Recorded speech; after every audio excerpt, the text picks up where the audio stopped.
For the past 2 weeks ay pinag-usapan natin ang dalawang topic sa ating series na Amazing Grace.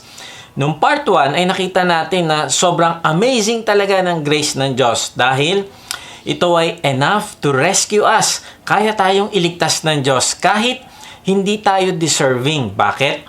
Dahil yun ang ibig sabihin ng grace na binibigay niya sa atin at hindi ito nakabase sa ating performance. Pangalawa, grace is enough to secure us. Ibig sabihin, pag niligtas ka ng Diyos ay sisiguraduhin niya na hindi ka maaagaw sa Kanya. Ang ibig sabihin, ang binigay niya sa iyong buhay na walang hanggan ay hindi temporary o conditional, kung hindi eternal. Ang eternal life mo ay nagsimula na nung nanampalataya ka sa Panginoong Hesus at ito ay wala ng katapusan hanggang magkita kayo ng Diyos sa langit. Then pangatlo, grace is enough to transform you. Hindi mo mababago ang iyong sarili sa pamamagitan ng willpower. Ang totoong pagbabago ay manggagaling lang sa Diyos. Sa pamamagitan ng grace niya ay ipapanganak kang muli. Lilikhain ka niya na bago, na ang magiging desire ng puso mo ay mahalin ng Diyos, mahalin ng kapwa at gumawa ng good works. Grabe, napakabuti ng Diyos. Ito ang meaningful life na pwede tayong magkaroon sa pamamagitan ng grace ng Diyos sa atin o biyaya. Then yung part 2 ay pinag-usapan natin kung paano tayo binabago at ginagabayan ng grace ng Diyos. Grace sanctifies you to become Christ-like. Tatanggapin ka ng Diyos as is. Hindi niya titignan kung gaano karami o kalala ang kasalanan mo, kundi pag nanampalataya ka sa Panginoong Hesus, ay papatawarin ka niya at magsisimula siyang kumilos sa buhay mo upang tulungan ka maging kalarawan ng Panginoong Hesus. Pangalawa, grace inspires you to serve. Wow! Hindi ka lang babaguhin ng biyaya ng Diyos kung hindi magbubunga pa ito sa iyo ng paglilingkod. Ang paglilingkod sa Diyos ay isang privilege. At kung ikaw ay kasama sa kanyang gawain, naku, napakalaking blessing. Nasa bilyon na bilang ng tao ay isa ka sa nahirang na maglingkod sa Kanya. Then, pangatlo, grace trains you for endurance. Sasanayin ka niya maging matatag sa hamon ng buhay. Sasanayin ka niya maging matatag upang matapos mo ang karera na hinanda niya para sa iyo. Bakit? Kasi gusto ka niya manalo at makatanggap ng reward. Ang ibig sabihin, ang mga pagsubok ay hindi pagtitrain sa atin para mag-fail, kung hindi ito ay training para sa ating victory. Narealize ko ang lahat ng meron tayo ngayon ay dahil lang sa grace ng Diyos. Kung buhay ka pa, tumihinga, yan ay dahil lang sa grace ng Diyos. Hindi tayo deserving. Dapat tayo ay mamatay, pero dahil sa grace ng Diyos, ay pinatawad tayo at binigyan ng bagong simula. Grabe, napakasarap maranasan ang grace ng Diyos sa araw-araw. Kaya nga ngayon na nakatanggap ka ng grace at patuloy na nararanasan ang biyaya na ito ng Diyos sa iyong buhay, ay ang susunod na tanong ay ano naman na magiging tugon natin sa grace ng Diyos? Ano mga bagay ang dapat nating ginagawa dahil nakatanggap tayo ng biyaya? Ito yung pag-uusapan natin. Tapusin mo ang mensahe na ito, kaibigan, kasi kung gagawin mo pag-uusapan natin ay hindi masasayang ang grace na binigay ng Diyos sa iyo. At sa kabaligtaran ay maibibigay mo sa Diyos ang pinakamataas na pagpaparangal sa Kanya sa buhay mo. Facing challenges and feeling overwhelmed? Discover the power of God's grace, a divine gift that brings strength and hope. This April, every Sunday, we invite you to join us as we delve into the wonders of grace and its transformative impact on our lives. We'll explore the true essence of grace, its role in our growth, and how to infuse our daily lives with its presence. Tune in live on the Up Live app to be part of our journey. Get ready for a month filled with inspiration and discovery. Together, let's uncover how grace can bring about positive change and fortify our spirits. Join our April series and let's embrace the incredible power of grace. Magandang araw muli mga ka-WOTG. Salamat sa Diyos sa inyong pagsubaybay sa mga mensahe ng ating Diyos dito sa ating vlog na may bagong upload every Monday 6 p.m. Sa mga hindi pa nakakilala sa akin, ay ako po si Kuya Mike. Ang calling po sa akin ng Diyos ay magbahagi ng kanyang salita sa paraang mas madaling maiintindihan ng mga manonood. Salamat din pala sa mga bagong members ng ating online discipleship group. Kung gusto mo sumali sa discipleship group, mag-type na lang ng join sa comment section. Sa mga gusto mag-lead naman ng online discipleship group, ay message nyo lang kami. type nyo ang salitang lead at magre-reply kami para sa link ng registration. Meron nga pala tayong live worship service sa Up Live na ginaganap every Sunday 10 a.m. Pwede namin kayong ipanalangin dito pagkatapos ng service. Sa mga gustong sumamba, nakasama namin ay mag-type lang kayo ng worship at padadala namin kayo ng link. Kung hindi ka pa nga pala nakakasigurado sa iyong kaligtasan, hindi ka sigurado kung matapos ka mawala sa mundong ito ay makakasama mo ang Diyos sa langit, mag-type ka ng save sa comment section at babahaginan ka namin ng mabuting balita. Okay, balik tayo sa topic. So, paano ba tayo magre-respond sa grace ng Diyos? May 3 point tayong pag-uusapan. Leg. L-E-G. Bakit leg? Kasi kailangan natin itong leg kung gusto nating tuloy-tuloy na lumakad kasama ang Diyos.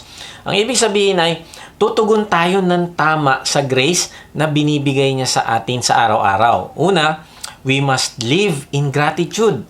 Pangalawa, we must endure with hope. At pangatlo, we must grow in the fear of God. So number 1, we must live in gratitude. Mamumuhay tayo na may pasasalamat sa Diyos.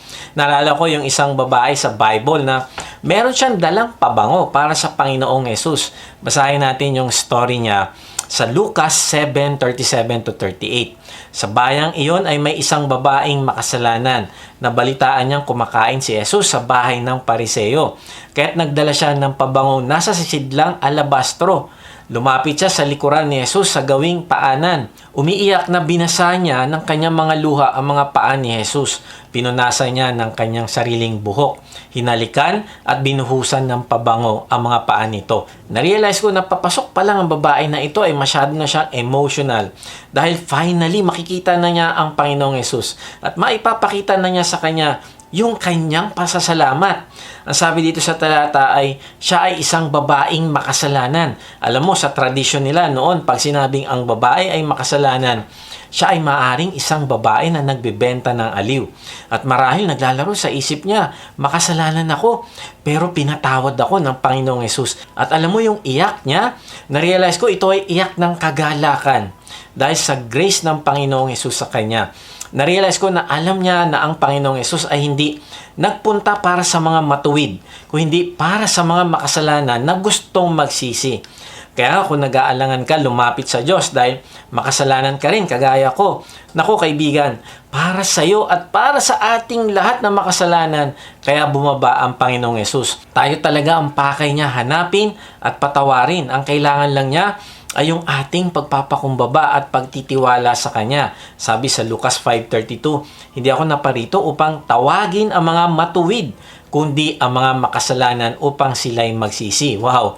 At maaring inisip ng babae na sa dinami-dami ng tao sa buong mundo ay hinanap mo ako, Lord, at niligtas. Narealize ko na ang babaeng ito ay nagmahal sa Panginoong Yesus dahil siya lang ang hindi nag-condemn sa Kanya. Lahat siguro ng tao malapit sa Kanya ay hinuhusgahan siya. Pero ang Panginoong Yesus lang ang nagmahal sa Kanya nang hindi nakatingin kung sino siya at kung ano yung mga nagawa niyang kasalanan. Kaya sabi sa talata na ang ginawa niya ay yung luhang pumatak sa Kanya, pinambasa niya sa paa ng Panginoong Yesus para mapunasan ito.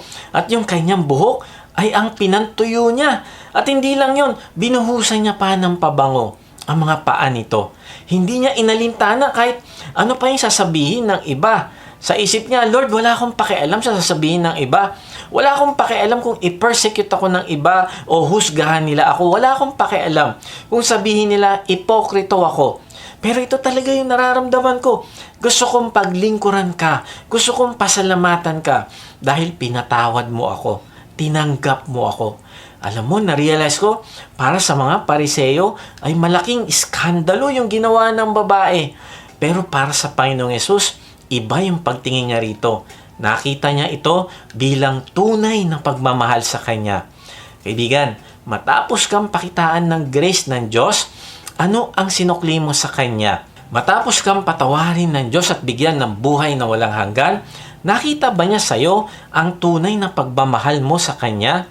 Nakita ba sa iyo ang pagpapasalamat sa pamamagitan ng patuloy na pagpapalago ng pagmamahal mo sa Kanya? Nakikita ba sa iyo ang pasasalamat sa pamamagitan ng iyong paglilingkod na makapagdala pa ng mga taong nangangailangan din ng grace ng Diyos? Ang central mission ba ng buhay mo ay ang mapakilala ang Panginoong Hesus sa ibang tao?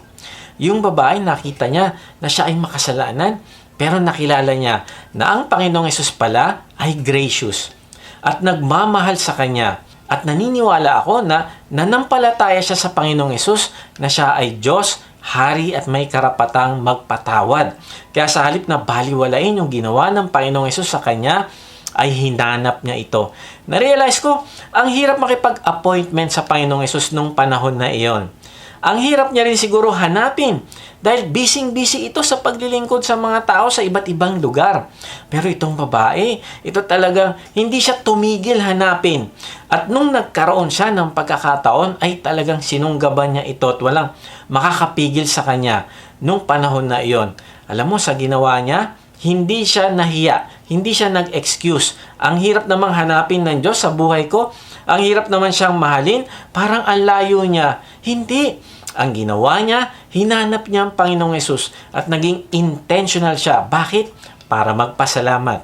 Yung ginawa niya ay parang sinasabi niya, Lord, I'm sorry sa kasalanan ko, pero nagpapasalamat po ako dahil pinatawad niyo ako. Salamat sa grace niyo at gusto kong sabihin sa inyo na mahal kita. Kaibigan, paano mo nakita ang iyong sarili na kagaya ng babaeng ito? Maaaring iba lang ang ating kasalanan pero ang point ay ipinakita pa din sa iyo ng Diyos ang kanyang grace. Maaaring pinatawad ka niya at binigyan ng buhay na walang hanggan. O kaya binigyan ka niya ng bagong simula, bagong trabaho, bagong chance sa inyong marriage. Hindi ko alam kung paano naging gracious ang Diyos sa iyo, pero maaaring na-realize mo na hindi pala ako bumalik sa Diyos para magpasalamat. Ang buhay ko pala ay hindi nagpakita ng pagpapasalamat sa Kanya. Kaibigan, hindi pa huli ang lahat. Mahal na mahal ka ng Diyos. Simulan mo ipakita sa iyong buhay ang pagpapasalamat mo sa Kanya. Tatanggapin ka ng Panginoong Hesus. Kahit ano pa ang kasalanan mo, He is gracious. At kapag nakatanggap ka naman ng biyaya niya at kapatawaran, ay simulan mong hanapin siya at ibigay mo na ang buhay mo sa Kanya bilang pasasalamat. Live in gratitude. Kaya nga kaibigan, itigil mo na yung pagdududa sa Panginoong Hesus kasi maaaring sinasabi mo, ayan, dami ko pang tanong hindi pa nasasagot. Ayoko lumapit sa Diyos kasi baka ganito ang gawin niya. Di ba ganyan ng Diyos? Ayoko magpakabuti kasi baka dumaan ako sa pagsubok. Totoo ba talaga siya? Mabuti ba talaga siya? Bakit may mga taong na-rape? Bakit may mga batang nagugutom? Bakit ganito nangyari sa lolo ko na Christian? Bakit ganito? Bakit ganyan? Kaibigan, lahat tayo ay may mga tanong. Pero may kaibahan yung pagtatanong na hinahanap mo talaga yung sagot. Dahil gusto mo tong i-apply sa buhay mo. Pero may mga tanong din naman na ginagawa lang itong excuse para pairalin niya yung kanyang pagdududa sa isang bagay. Ang isang cynical na tao ay yung mga taong hindi seryoso na tignan yung mga ebidensya para sa kanya. Ay sapat na yung kanyang nalalaman at anumang salungat sa paniniwala niya, mali agad ito at hindi dapat pakinggan. Kaibigan, ang taong cynical ay hindi lumalago. Ang taong cynical ay hindi nagiging mapagpasalamat. Kapag ibinahagi mo sa kanila mabuting balita, sa simula pa lang, meron na agad silang tanong. At bago pa makumpleto yung sasabihin mong sagot, meron na naman silang panibagong tanong. Sila ang mga taong ginagamit ang tanong hindi para malaman yung katotohanan, kundi para mas lalo nilang paniwalaan yung nasa isip nila. Ang Panginoong Hesus ay nakaranas ng mga ganitong tao noon na tumatanggi din sa grace ng Diyos. Kahit pa nga nagpakita na ang Panginoong Hesus ng mga milagro, ay hindi pa rin sila nanampalataya sa Panginoong Hesus. Kahit pa nagturo siya ng merong authority, hindi pa rin naniwala yung mga tao. Palagi na lang nagdududa sa lahat ng ginagawa ng Diyos. Mabuti man o masama. Binlas ako ng Diyos, nakakatakot. Bukas makalawa, pahihirapan naman niya siguro ako. Nakakalungkot kasi maaaring may ilan sa inyo na niligtas ng Diyos sa isang karamdaman. Sinagot ang iyong panalangin. Niligtas ka ng Diyos, binigyan ka ng buhay na walang hanggan. Kaya lang, kung meron kang cynical na puso, ay kahit kailan hindi ka matututong magpasalamat.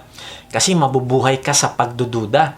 Para sa iyo, walang dapat ipagpasalamat dahil ang lahat ay questionable. Marahil iniisip mo, magpapasalamat lang ako sa Diyos pag talagang naibigay na ng kompleto ng Diyos ang lahat ng kailangan ko at kahilingan. Mali kaibigan, kasi ngayon pa lang, marami ka nang pwedeng ipagpasalamat. Sabi sa Habakuk 3:17 to 18, bagamat di namumunga ang puno ng igos at hindi rin namumunga ang mga ubas, kahit na maantala ang pamumunga ng olibo at walang anihin sa mga bukirin, kahit na mamatay lahat ang mga tupa at mawala ang mga baka sa kulungan, magagalak pa rin ako at magsasaya dahil si Yahweh ang Diyos na magliligtas sa akin. Grabe ang kahirapan na ito na nakita ni Habakuk.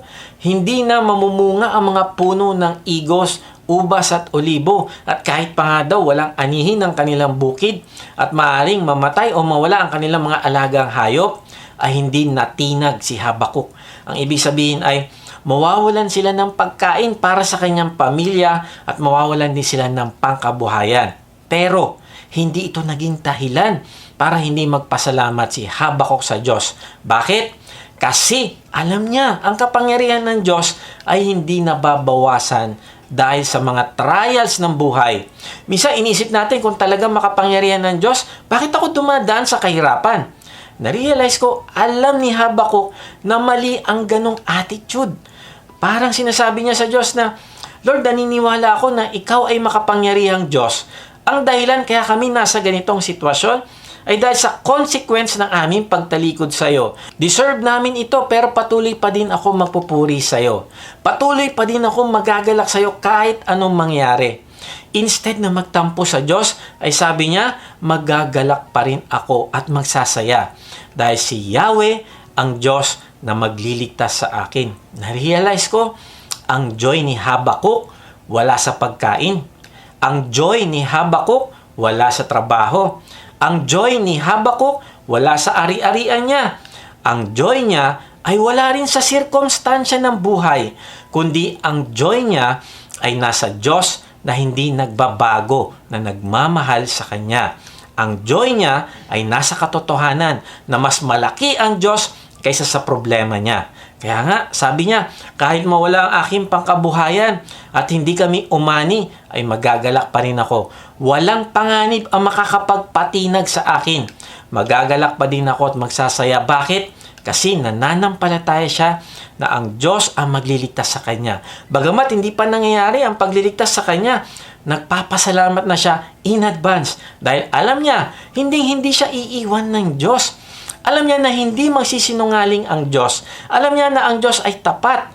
Alam niya na ililigtas siya at alam niya na mahal siya ng Diyos. Kaya kaibigan, itigil mo na ang pagdududa sa Diyos kasi hindi ka matututong magpasalamat kung palagi ka na lang magdududa. Simulan mo ngayong manampalataya sa Kanya at ibigay ang buhay mo sa Kanya. May isang pastor na kasakay niya, isang mama na discouraged sa buhay niya. Sabi niya, Pastor, hindi ko na po kaya tumayo. Pabagsak na ako. Sabi ng pastor, anak, totoo, hindi ka makakatayo. Then, kumuha ng ballpen yung pastor at sinubukan niya itong patayuin sa kamay niya habang tumatakbo yung train. Pero sa dinami-dami ng attempt niya, bumabagsak pa rin ng ballpen at hindi makatayo. And then sabi ng pastor, anak, tignan mo, papatayuin ko ito sa aking kamay kahit umaandar yung train. Alam mong ginawa niya? Hinawakan niya yung ballpen at itinayo niya. Ang sabi niya, tignan mo, nakatayo na. And then sabi ng mama na Kristyano, sabi niya, nandadaya ka naman, pastor. Hinahawakan mo. Alam mo, sabi ng pastor, hindi ko naman sinabing hindi ko pwedeng hawakan. Ang ibig kong sabihin ay, makakatayo ka dahil hinahawakan ka ng Diyos. Hindi ka makakatayo sa sarili mong lakas. Babagsak ka. Hindi ka makakatayo sa sarili mong effort. Kaibigan, paano mo hahayaan na hawakan ka ng Diyos kung nangihina ka? Huwag kang magtampo sa Kanya. Patuloy kang lumapit at mas lalo mo siyang kikilalanin. Kausapin mo siya araw-araw. The more mo binabasa yung kanyang salita, the more mo makikita kung gaano kanya kamahal. The more mo makikita ang mga bagay na kailangan mo baguhin upang mai-align mo ang buhay mo sa kanyang kalooban. Paano naman yung mga nagugutom na tao? Paano naman yung mga biktima ng pandemic? Paano na yung mga nawalan ng trabaho? Alam mo kaibigan, ang katotohanan ay kung walang problema kahit kailan, hindi tayo matututong magpasalamat. Pag ang lahat ng bagay ay masarap, mabuti, smooth ang buhay, walang problema, hindi tayo matututong magpasalamat. magpasalamat sa Diyos. Kung walang sakit, di natin malalaman na meron palang kagalingan. Kung walang kasamaan, hindi natin malalaman na meron palang kabutihan. Kung hindi ka nakakaranas ng difficult situation, ay hindi tayo makakapagpasalamat sa Diyos kapag bumuti na ang sitwasyon. Lahat tayo ay magiging spoiled na anak at magiging demanding sa Diyos. Lord, bakit ganito? Kulang pa tong binigay mo. Meron na ako 10, dapat 20. Meron na akong 20, dapat 30. Ito pa yung mga bagay na wala ako, Lord. Ibigay mo ito kasi yung iba meron ito, dapat ako din. Kaibigan, kung ganito ang iyong attitude, hindi ka magiging masaya kahit kailan. Kaya minsan nahayaan ng Diyos na dumaan ka sa pagsubok para maranasan mo kung paano mawalan at pag meron ka na, ay makakapagpasalamat ka sa Diyos. Lord, salamat. Meron ako nito. Salamat po. Bakit mo na-realize yun? Kasi hinayaan ng Diyos na mawala sa'yo. Sabi ni Dennis Prager, there is a secret to happiness and it is gratitude. All happy people are grateful and ungrateful people cannot be happy. We tend to think that it is being unhappy that leads people to complain. But it is truer to say that it is complaining that leads to people to becoming unhappy.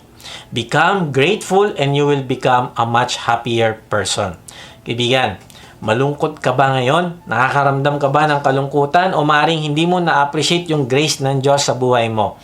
Maring hindi ka nakakapagpasalamat sa kung anong meron ka na. Merong isang kwento na yung isang lalaki, natuklasan niya sa isang bodega sa isang bukid kung saan tinatago ng dyablo yung mga buto na tinatanim niya sa puso ng mga tao. Alam mo, sa dinami-dami ng klase ng mga buto ay ang pinakamaraming reserba ang dyablo ay ang buto ng discouragement. Napag-alaman nung mama sa dyablo na yung buto daw ng discouragement, talaga namang napakadaling tumubo. Kaya gustong-gusto niya itong itanim sa puso ng mga tao. Now, tinanong nung mama, kung saan namang lugar hindi madaling tumubo ang mga buto ng discouragement. Alam mo, sabi ng dyablo, alam mo, atin-atin na lang ito ha. Sikreto natin ito. Itong buto ng discouragement ay hindi tutubo sa puso ng isang taong mapagpasalamat sa Diyos. Kaibigan, walang power sa iyo ang dyablo kung magpapasalamat ka sa Diyos. Hindi siya magtatagumpay na hindi ka palaguin sa relasyon mo sa Diyos. Hindi siya magtatagumpay na pigilan ka para maglingkod sa Diyos. Hindi siya magtatagumpay para hindi mo makamtan yung significance, yung fulfillment, yung satisfaction, yung joy at peace. Bakit? Dahil meron kang pusong nagpapasalamat sa grace ng Diyos sa iyo. Sabi ni A.W. Tozer, gratitude is an offering precious in the sight of God, and it is one that the poorest of us can make and be not poorer but richer for having made it. Grabe no, parang sinasabi niya na kung wala ka man malaking pera na ibinibigay mo sa Diyos, pero kung ikaw ay mapagpasalamat sa Kanya, nako, napakalaking value nito para sa Kanya. Na-appreciate niya ito. At ikaw ay nagiging mayaman sa paningin niya dahil sa binibigay mong pasasalamat. So, paano ba tayo magre-respond sa grace ng Diyos? Una, we must live in gratitude. Pangalawa, we must endure with hope. Magtitiis tayo na merong pag-asa sa hinaharap. Nakakaramdam ka na ba na gusto mo nang sumuko? Sinabi mo ba kay Lord na, Lord, ang Christian life pala, masyadong mahirap para sa akin. Ang hirap sundin ng mga inuutos mo. Tapos marami pang umuusig sa akin. Hindi ko na kaya magtiis. Maring iniisip mo, naku, hindi ako yan. Alam mo kaibigan, kung sinasabi mo na hindi mahirap ang buhay Kristiyano, ay bago ka pa lang sa pananampalataya. Or pwedeng ikaw ang isang Kristiyano na punong-puno ng pride. Ayaw mo aminin na nahihirapan ka. Alam mo ako, last week lang, inisip ko mag-give up. Kasi sabi ko, Lord, Saturday na, hindi pa ako tapos sa message, ang hirap. Sabi ko kay Lord, ang hirap kasi lahat ng ginagawa ko, hindi natural sa akin. Ako ay introvert. Hanggat maaari, ayoko na may kausap. Hindi ako magaling magsalita. Meron akong brain fog at makakalimutin ako. Hindi din ako magaling gumawa ng outline. Kaya matagal ako gumawa ng message. At dahil lahat ng ginagawa ko ay struggle, naku, parang ang hirap-hirap para sa akin. At minsan gusto ko na mag-give up. Buti na lang palaging pinapaalala sa akin ng Diyos na yung grace niya ay sapat para sa akin. Pinaalala niya sa akin na kapag ako'y mahina, ako ay mas lalong malakas. Yung lakas ko ay galing sa Kanya. Pinaalala niya sa akin na tatapusin niya ako kung ano yung inumpisahan niya sa akin at walang makakapigil nito. Sabi sa Filipos 1:6, natitiyak kong ang mabuting gawang pinasimulan sa inyo ng Diyos ay Kanyang lulubusin hanggang sa araw ni Jesucristo. Kaibigan, sisiguraduhin ng Diyos na kung ano man yung inumpisahan niyang pagbabago sa iyo, kung ano man yung inumpisahan niyang plano para sa iyo, tatapusin niya yan. At gagawin niya ang lahat para matupad mo ito, kasama na ang pagpo-provide niya din ng lahat ng kailangan mo. Sisiguraduhin niya na palalakasin ka niya sa tuwing nangihina ka. Naalala ko si Jeremiah, dumaing din siya sa Diyos. Sabi sa Jeremiah 20:7-8, Yahweh, ako'y iyong hinikayat at naniwala naman ako. Higit kang malakas kaysa sa akin, kaya ikaw ay nagwagi. Pinagkatuwaan ako ng lahat at maghapon nila akong pinagtawanan. Tuwing ako'y magsasalita at sisigaw ng karahasan, pagkawasak, pinagtatawanan nila ako't hinahamak, sapagkat ipinapahayag ko ang iyong salita. Parang sinasabi dito sa talata na umiiyak si Jeremiah sa Diyos. Parang sinasabi niya, Lord, sinabi mo sa akin na sumunod ako sa iyo. Naniwala naman ako. Pero bakit di mo sinabi? Hindi ko inaasahan na ganito pala yung Christian life. Palagi akong pagtatawanan. Binabahagi ko ang iyong salita pero inaalipusta nila ako at hinahamak. Lord, sinusunod ko lahat, pati yung buhay ko ay ginagawa kong matuwid sa paningin mo at sa paningin ng lahat. Nag-preach ako ng iyong salita pero walang nangyari. Walang tumanggap sa salita mo. Walang taong naging disciple mo. At sa kabaligtaran pa nga ay pinagtawanan ako at kinukutya. Na-realize ko na sa panahon natin ngayon, marami ding alagad ng Panginoong Yesus ang sumuko sa Diyos. Marami sa kanila hindi mo na makikita sa church. Maaring ikaw, kaibigan, ay sumuko na rin sa pagbabasa ng Bible. Hindi na rin nananalangin o nawala na yung dating sigla. At ngayon ay maaring ginawa mo na lang itong obligasyon. Naisip mo, ang hirap naman maging Kristyano. Kailangan maging maingat ako sa lakad ko. Kaya tuloy, iniisip mo na tumigil na lang sa pagiging good example sa ibang tao. Parang iniisip mo, wala namang nangyayari.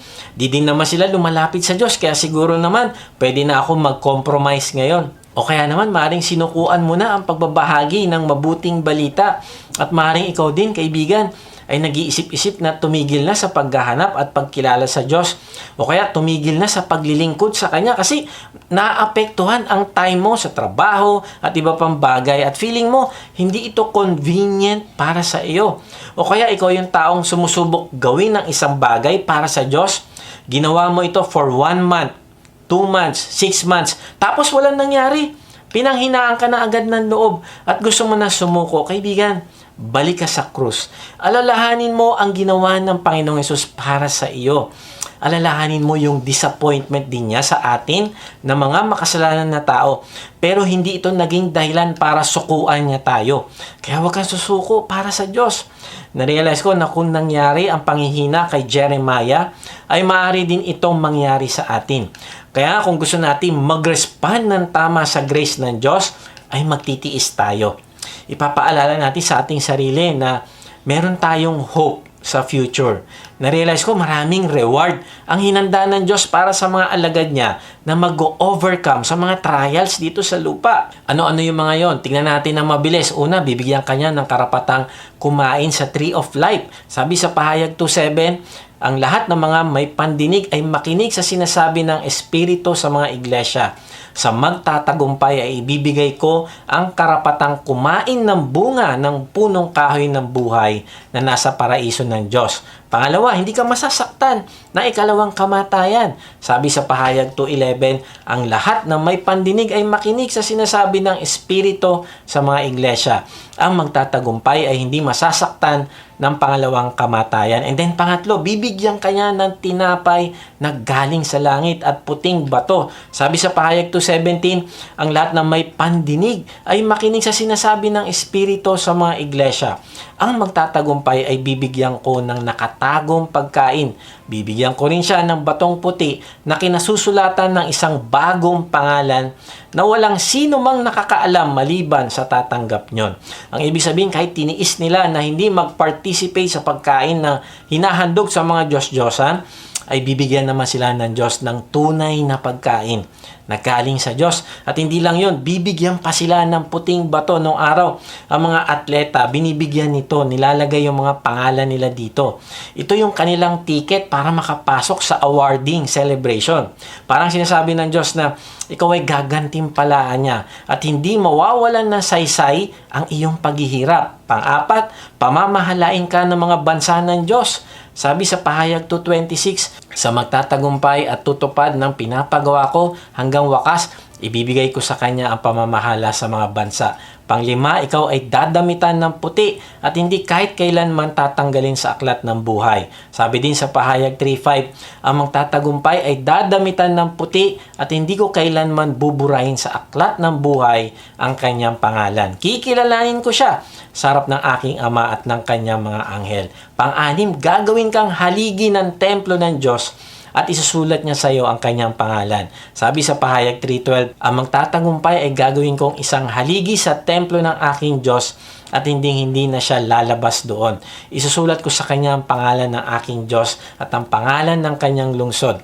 Itong bagong Jerusalem na bumababa mula sa langit, buhat sa aking Diyos. Isusulat ko rin sa kanya ang aking bagong pangalan. At ang pangpito, ikaw ay pauupuin katabi ng Panginoong Hesus sa kanyang trono. Sabi sa Pahayag 3:21, ang magtatagumpay ay bibigyan ko ng karapatang umupo nakatabi ko sa aking trono. Tulad ko na nagtagumpay at nakaupo ngayon katabi ng aking Ama sa kanyang trono. Wow! Napakaraming reward ang matatanggap ng isang taong nagpatuloy sa paghahanap sa Diyos. Nagpatuloy na kilalanin at palaguin yung kanyang pagmamahal sa Diyos. Nagpatuloy na maglingkod para sa kanyang kaharian kahit anong mangyari. At ito ay naintindihan ni Jeremiah. Alam niya sa puso niya kung ano ang mga pangako ng Diyos na galing sa kanyang salita. Sabi sa Jeremiah 29, ngunit kung sasabihin kong kalilimutan ko na si Yahweh at hindi na ako magsasalita para sa kanyang pangalan, para namang apoy na naglalagablab sa aking kalooban ang iyong mga salita. Apoy na nakakulong sa aking mga buto. Sinikap kong tiisin ito, ngunit hindi ko na kayang pigilan pa. Sabi sa talata ay nais ni Jeremiah na mag-quit na o sumuko sa ginagawa niyang pamamahayag ng salita ng Diyos. At hindi lang yon, sabi niya kakalimutan na din niya ang Diyos. Kaya lang, ito yung problema, sabi niya, hindi niya kaya. Bakit? Kasi ang ministry niya ay may kinalaman sa salita ng Diyos.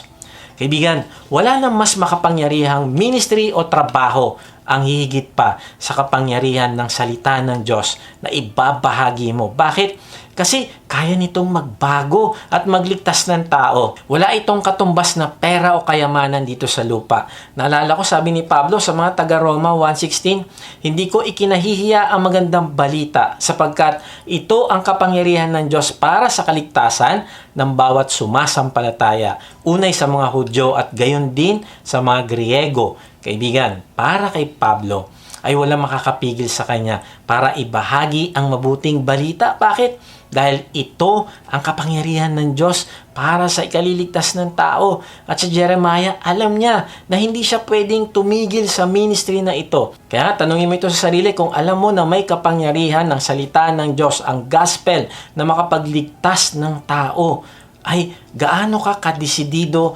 gaano ka kapassionate na magbahagi ng mabuting balita sa iba. Alam mo, si Jeremiah, alam niya na hindi siya pwedeng tumigil sa ministry na ito. Pangalawa, ang salita ng Diyos naglalagablab sa kanyang puso. Hindi niya ito kayang tiisin. Narealize ko ang salita ng Diyos ay buhay at nangungusap sa atin sa pamamagitan ng banal na spirito. Ito ang mag-uudyok sa atin para gawin ang tama. Ito ang magsasabi sa atin para bumalik tayo sa Diyos at huwag sumuko. Kaya lang ang problema ay kapag hindi natin pinupuno yung ating isip at puso ng salita ng Diyos, ay madali tayong makalimot sa ginawa ng Diyos para sa atin. Madali tayong makalimot sa mga pangako niya sa atin. Madali tayong makalimot na mabuti ang Diyos at ipinaranas niya sa atin yung kanyang grace. Pero si Jeremiah, hindi. Ang susi ng tagumpay niya para magpatuloy ay yung salita ng Diyos na nasa kanya na nag-aalab sa puso niya. Hindi niya ito kayang pigilin. Pwede niya subukan na hindi ito pansinin. Pero pabigat ito ng pabigat araw-araw habang tumatanggi siya na sundin ito. Kaibigan, nasubukan mo na ba na magkaroon ng ganitong burden na sobrang bigat at dumating yung time na sinabi mo, okay po Lord, kakausapin ko na po yung taong naka-offend sa akin. Susunod po ako, kahit mapahiya po ako, okay lang. Basta ang goal ko, madala ko po siya sa iyo. Maipakita ko po sa kanya ay kung paano ka magmahal ng walang kondisyon. Okay po Lord, susunod po ako sa direksyon na sinasabi nyo sa akin, sa ministry na ito, kasi ito po ang sinasabi nyo sa inyong salita. Kaibigan, kung gusto mong magtagumpay sa trials ng buhay, punuin mo ang iyong isip at puso ng salita ng Diyos. Si Jeremiah, kagaya din natin na totoong tao. Ang ibig ko sabihin, kagaya natin na meron din siyang struggle. Alam mo, ako din minsan nakakaramdam na parang may kulang sa akin bilang leader. Pag may nababalitaan ako na leader na hindi nagpapatuloy, ay iniisip ko na mali yata ang paraan ng aking pag-lead. Dapat nag-guide ko ang aming mga leaders kasi hindi sila natututong mag-endure. At ito'y kasalanan ko. Pero by God's grace, dahil sa ang kanyang salita ay nasa puso ko, ay sinasabi niya sa akin na may mga bagay na hindi ko kayang kontrolin. At ito'y dapat ko lang ipagkatiwala sa kanya at hindi ako mag-give up. At yung mga bagay na kontrolado ko, ay yun dapat yung aking focus, yun dapat yung aking concern. Halimbawa, ang pagsunod sa pinapagawa niya, sa pagbabahagi ng kanyang mensahe, ay kaya kong kontrolin. At dito ako dapat mag-focus. At yun namang magiging resulta nito, hindi ko yun kontrolado. At ang kailangan ko lang gawin ay ipaubaya sa kanya. May isang kabayo, nahulog siya sa isang balon. Iyak nang iyak yung kabayo dahil sa maraming oras. Hindi siya maialis ng kanyang amo mula sa balon. Hanggang sa nagdesisyon yung magsasaka na, total mahina na at matanda na ang aking kabayo, tatabunan ko na lang siya. Hindi na worth it para iligtas ko pa siya. Tinawag ng magsasaka yung mga kapitbahay nila. Nagpatulong na tabunan na lang ng lupa yung kabayo niya. At nung nagumpisang lumagpak yung mga lupa sa likod ng kabayo, ay talagang lalong nagwala ito at natakot kasi alam niya na ang gustong gawin sa kanya ng kanyang amo ay ilibing siya ng buhay. Pero habang lumalagpak yung lupa sa likod niya, binasiwas niya lang ito at paglagpak sa lupa ay kanya naman itong tinapakan. Kaya nanahimik lang yung kabayo, inantay niya lang, dumating sa kanya yung mga lupa. At sa tuwing bumabagsak ang lupa sa likod niya, winawasiwas niya lang ito. At pag bumagsak sa kanyang paanan, ay tutungtungan niya lang ito. Hanggang sa nagulat yung mga nagtatabon sa kanya ng lupa. Kasi nung malapit nang mapuno yung balon, ay nakita nila yung kabayo nandun sa ibabaw ng lupa at nakaakyat na siya ng tuluyan palabas sa balon. Alam mo, na-realize ko sa buhay natin, meron ding mga trials kagaya ng lupa na lalagpak sa likuran natin, na dadagan sa atin. Pero kaibigan, iwas-iwas natin ito sa tulong at biyaya ng Diyos. At pagbagsak nito, gawin natin itong tungtungan. Gawin natin itong learning experience upang umangat tayo. Ang ibig sabihin sa bawat bagyo ng buhay ay magi-step up tayo sa tulong ng Diyos. Lalo tayong lalakas, lalo tayong mas magiging matatag. Sabi sa James 1:2-4, mga kapatid ko, ituring ninyong buong kagalakan kapag dumaranas kayo ng iba't ibang uri ng pagsubok. Nalalaman ninyo na ang pagsubok sa inyong pananampalataya ay nagbubunga ng pagtitiis. Ngunit hayaan ninyo ang pagtitiis ay magkaroon ng kanyang ganap na gawa upang kayo ay maging ganap at buo. Sa gayon, kayo ay maging ganap at lubos na walang anumang kakulangan. So, paano ba tayo magre-respond sa grace ng Diyos? Una, we must live in gratitude. Pangalawa, we must endure with hope. And lastly, we must grow in fear of God. Lumago ka sa iyong banal na pagkatakot sa Diyos. Sabi sa Filipos 2:12, kaya nga mga minamahal ko, gamitin ninyong inyong kaligtasan na may takot at panginginig tulad ng palagi ninyong pagsunod. Hindi lamang kung ako ay kasama ninyo, kundi lalo na ngayong wala ako sa inyo. Ayon sa talata ay ano daw ang gagawin natin sa ating kaligtasan? Ang sabi sa talata ay gamitin natin ito ng may takot at panginginig. Ang ibig sabihin ay hindi natin aabusuhin ang biyaya ng Diyos. Kundi matapos na tayo iligtas ay inaasahan naman niya ang ating pagsunod sa Kanya. Ano ba ibig sabihin ng pagkatakot sa Diyos? Ang ibig sabihin nito ay ibibigay mo sa Kanya yung pinakamataas na paggalang. Ibibigay mo sa Kanya yung pinakamataas na pagkamangha sa Kanyang kabanalan at sa Kanyang kapangyarihan. Ang ibig sabihin, i-honor natin siya sa buhay natin. Magpapasakop tayo, magsusurrender tayo sa Kanyang pamamahala.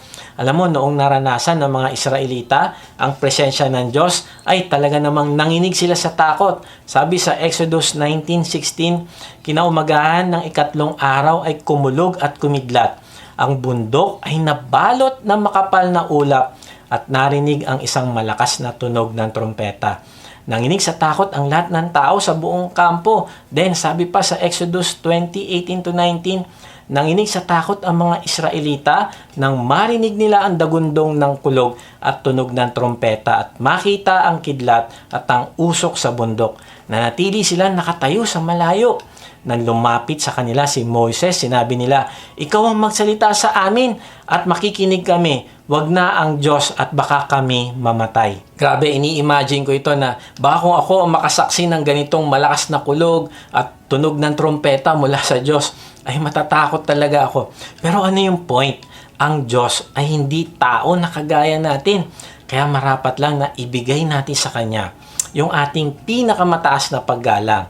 Pangalawa, ang takot sa Diyos ay nangangahulugan na pagtanggi na gumawa ng mga bagay na hindi niya kalooban. Naalala ko yung mga kumadrona na tumangging patayin ang mga sanggol ng mga Israelita, ginawa nila ito bilang pagsunod sa Diyos. Sabi sa Exodus 1:15-17, isang araw pinatawag ng Paraon sina Sipra at Pua, ang mga kumadronang Hebreo, at sinabihan ng ganito, "Sa pagpapaanak ninyo sa mga Hebreo, patayin ninyo kung lalaki ang sanggol at hayaan ninyong mabuhay kung babae." Ngunit dahil sa takot nila sa Diyos, hindi sinunod ng mga kumadrona ang utos ng hari. Hindi nila pinapatay ang mga sanggol na lalaki. Pangatlo, ang takot sa Diyos nangangahulugan ng pagkilala na ang Diyos ang may kontrol ng lahat ng bagay at siya ang may kapangyarihan sa lahat. Sabi sa mga awit 89:7, sa pagtitipon man ng lahat ng hinirang, may banal na takot sa iyo at paggalang. Pang-apat, pinapakita mo ang takot o paggalang sa Kanya kapag siya ang pinakamahalaga sa iyong buhay. Sabi sa Lucas 10:27, sumagot ang lalaki, "Ibigin mo ang Panginoon mong Diyos ng buong puso mo, buong kaluluwa mo, buong lakas mo, at buong pag-iisip mo, at ibigin mo ang iyong kapwa gaya ng pag-ibig mo sa iyong sarili." Ang sabi sa talata ay ibigin mo ang Diyos ng buong puso, kaluluwa, lakas at isip. Ang ibig sabihin, 100%. Siya ang pinakamahalaga sa iyo. Kaya kung nais mong ipakita ang paggalang mo sa Kanya, kailangan makita ng Diyos na walang tao o material na bagay ang mas mahal mo kaysa sa Kanya. Kaibigan, paano mo pinapakita sa Diyos ang iyong takot o paggalang? Now, ito ang problema. Kaibigan, dahil sa halip na maging matuwid ang ating lakad dahil sa biyaya ng Diyos, kadalasan naaabuso pa natin ito. Nawawala na yung takot natin sa Diyos.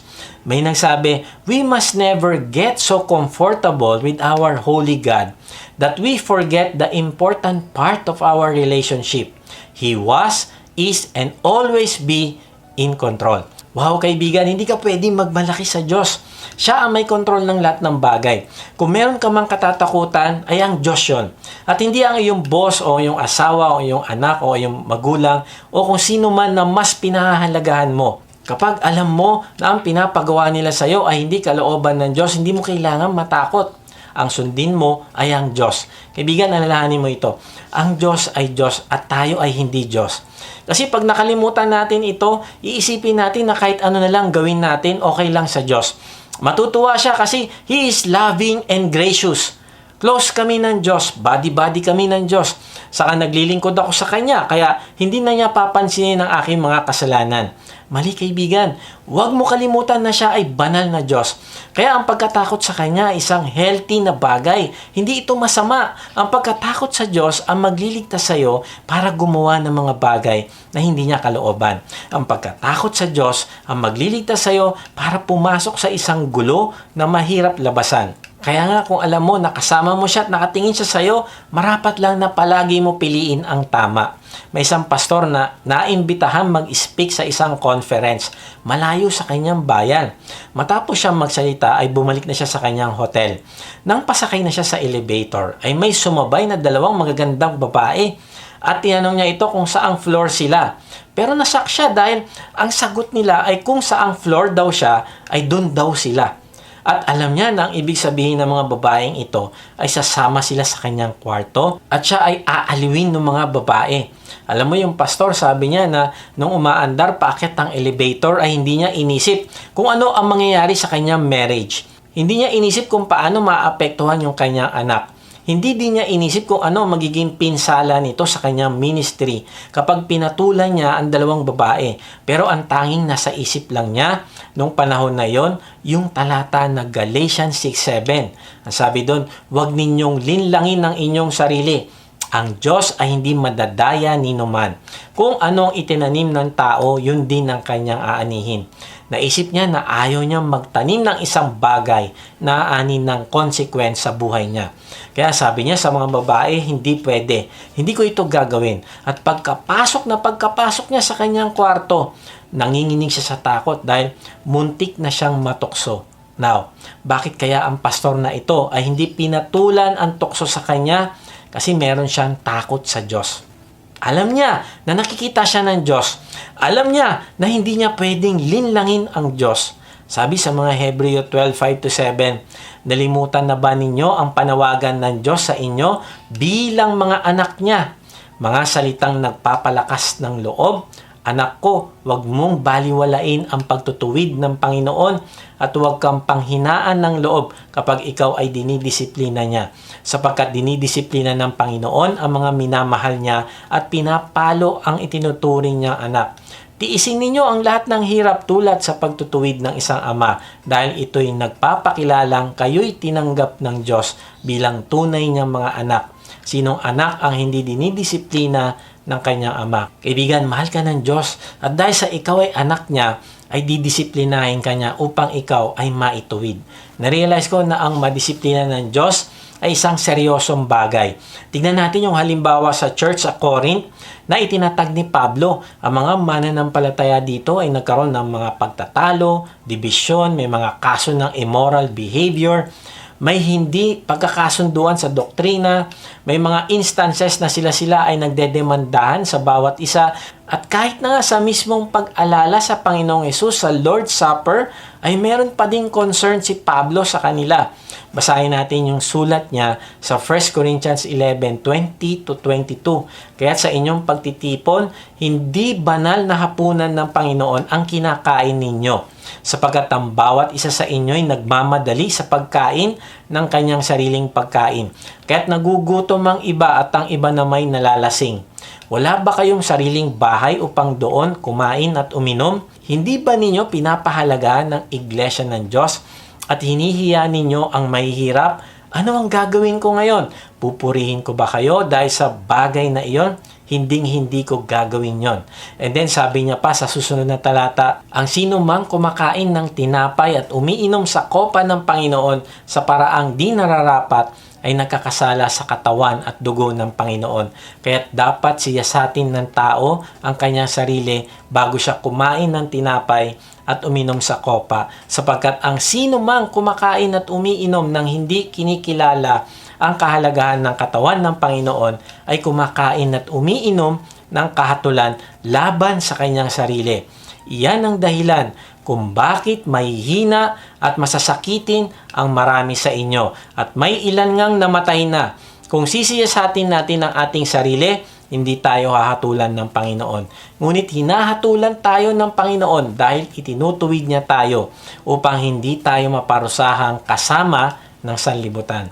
Ang sabi sa talata ay nagtipon sila hindi para alalahanin ang ginawa ng Panginoong Hesus para sa kanila. Kung hindi, para mag-party, magkainan, maglasingan. Hindi sila nagpakita ng concern sa kapwa nila. Hindi sila nagpakita ng paggalang at pagpapahalaga sa Diyos. Kaya nga, ang sabi sa talata, dapat nating siyasatin ang ating sarili. Hindi lang tuwing Lord's Supper. Ang ibig sabihin ay tignan natin yung ating sarili kung ang Diyos ba ang Diyos natin at wala tayong Diyos-Diyosan. Ang buhay ba natin ay nagpapakita ng banal na pagkatakot sa Diyos? Hindi ko alam sa iyo, kaibigan.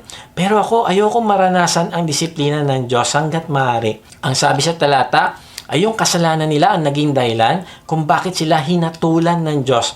Ang ilan sa kanila ay mahihina at masasakitin na at may ilan ngang namatay na. Kaibigan, ang pagdidisiplina ng Diyos ay isang seryosong bagay na dapat nating alalahanin.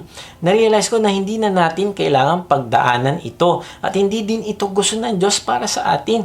Kaya nga tayo, sinasabihan niya, pinapaalalahanan niya. Kaya nga suriin natin yung ating sarili. At kung meron mang mga bagay na hindi kalooban ng Diyos sa ating buhay, ay pagsisihan natin ito at magsimulang bumalik sa Diyos. Ang ating mga power socket sa bahay, sobrang maraming pakinabang ang ginagawa sa ating buhay. Nakakapagsaksak tayo ng electric fan, computer, charger ng cellphone, at iba pang appliances. Kaya lang kung magsasaksak ako ng tinidor sa power socket, ano kaya mangyayari? Nako, baka hindi na tayo magkita-kita ulit next week. Pero hindi ko gagawin yon. Bakit? Kasi takot ako sa kuryente. Now, kapag nakakita ka ng power socket, sasabihin mo ba, nako, nakakatakot, baka mailagay ko yung aking daliri at makuryente ako, hindi na lang ako papasok sa bahay. Siyempre hindi. Maring takot tayo sa power na nasa socket. Pero alam natin na kung hindi naman tayo magsasaksak ng kahit anong bakal na hawak natin, hindi naman tayo makukuryente.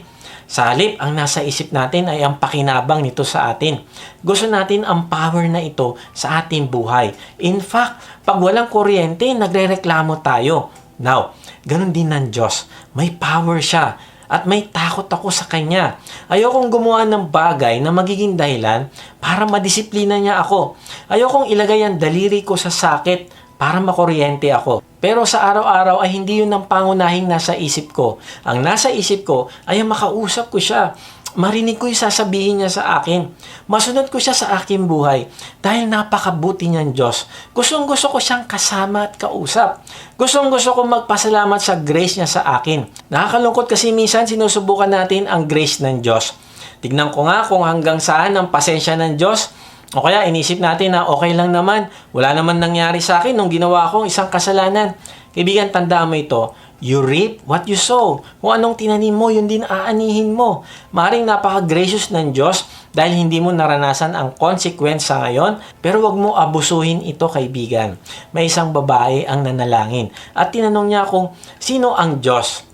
Sumagot ang Diyos, sabi sa kanya, I am power, I am peace, I am grace, I am joy, I am strength, I am safety, I am love, I am shelter, I am the creator, I am the comforter, I am the beginning and the end, I am the way, the truth, and the light. Alam mo, maluha-luha yung babae. Dahil sa pagkamangha niya sa Diyos, sabi niya, okay po Lord, ako, sino naman po ako? Alam mo, pinunasan ng Diyos yung luha ng babae. At sabi sa kanya, you are mine. Kaibigan, dahil sa pagmamahal ng Diyos sa iyo, pinakita niya ang kanyang grace. Ikaw ay sa Kanya. At nung tinanggap mo yung kanyang grace sa pamamagitan ng pananampalataya mo sa Panginoong Hesus, ay pinapaalala naman niya ngayon sa iyo na ikaw ay mag-respond sa Kanya ng may pasasalamat, pagtitiis at pagkatakot. Maaring bago ka sa channel na ito at nais mo ding isuko na ang iyong buhay sa Diyos. Alam mo ba na kung meron man tayong dapat katakutan, ay hindi yung sasabihin ng ibang tao sa atin, kundi matakot tayo kung kinakahiya mo ang Panginoong Hesus. Sabi sa Mateo 10:32-33, ang sino mang kumilala sa akin sa harapan ng mga tao ay kikilalanin ko rin naman sa harapan ng aking amang nasa langit. Ngunit, ang sino mang ikaila ako sa harap ng mga tao ay kakaila ko rin naman sa harap ng aking amang nasa langit. Kaibigan, ang taong may paggalang o takot sa Panginoong Hesus ay hindi mahihiyang ibahagi ang Panginoong Hesus sa ibang tao. Hindi siya mahiya ipakita ang kanyang devotion sa Diyos kasi ang takot niya ay wala sa tao o hindi nasa Diyos. Kaya kaibigan, huwag kang mahiya. Kahit nasan ka ngayon, ay manalangin ka sa Panginoong Hesus. Ipahayag mo sa Kanya ang iyong pananampalataya na siya ang nagbayad ng iyong kasalanan sa krus. Sumabay ka sa akin, sabihin mo sa Kanya, Panginoong Yesus, inaamin ko po na ako po ay makasalanan, patawarin niyo po ako. Nananampalataya po ako na ikaw ang nagbayad ng aking kasalanan sa krus. Ngayon nga ay binubuksan ko na ang aking puso. Pumasok ka at manahan sa akin. Tinatanggap kita bilang aking Panginoon at tagapagligtas. Simula ngayon ay tatalikdan ko na ang aking kasalanan. Tulungan mo po akong magpasalamat sa biyaya mo sa akin at tulungan mo din ako magbahagi ng mabuting balita sa iba upang mas marami pang tao ang makakilala sa iyo. Amen.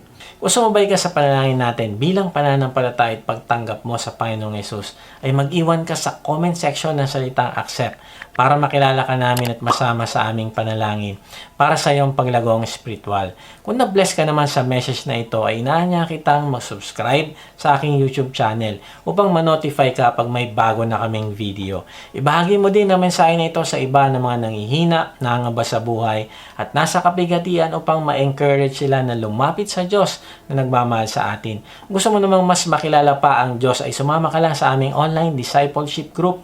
Type mo ang salitang join sa comment section.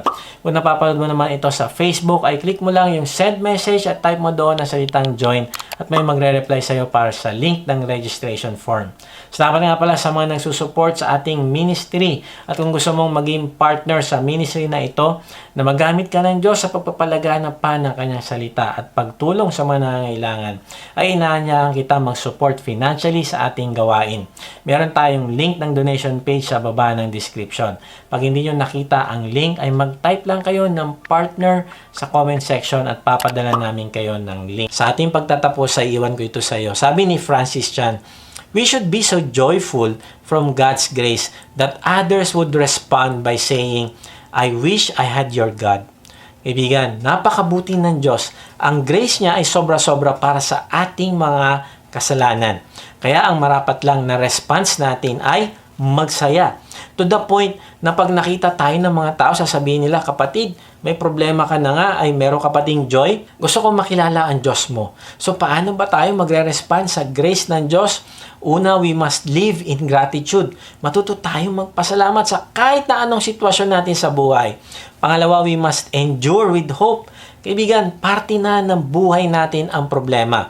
Pero kung hindi tayo susuko, ay muli tayong lalakas sa tulong ng Diyos. At pangatlo, we must grow in fear of God. Huwag nating abusuhin ang grace ng Diyos. Sumunod tayo sa Kanya upang tayo ay mapabuti. God bless.